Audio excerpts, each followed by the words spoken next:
I'm not surprised. We've been hearing this whispering campaign for the last 6 to 7 months that there may be a change in guard in the BJP. I just want to ask one thing to the BJP.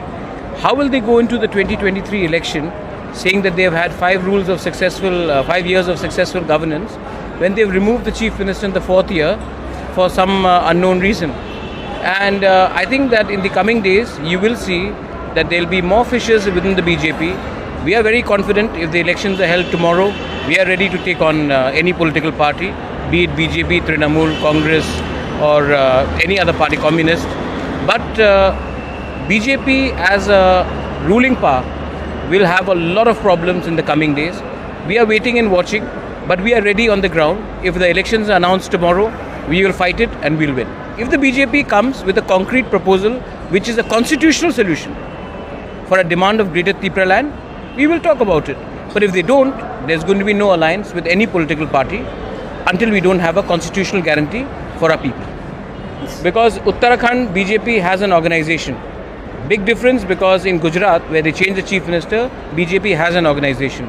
In Tripura, the BJP was actually the Congress, which shifted in 2018 and came over and took on the left. The BJP has no organization in Tripura. It's a very new organization and it's dependent on people who crossed over from the Congress to the BJP to win the elections last time. Ye baar wo hawa nahi chalegi. This is not going to happen this time, and they've had 4 years. And if the BJP central leadership itself is admitting that the chief minister's performance was not up to the mark, they are actually admitting that there is a big problem in the state. I'm getting feelers not from now, I'm getting feelers for the last 6 months. There is a bar. If the MLAs cross over now, they may be expelled from the party. So all of them are waiting. And just before election, you will see scores of MLAs who will try to cross over and join my party. But again, their commitment to our issue should be there. It cannot be because they want an MLA ticket.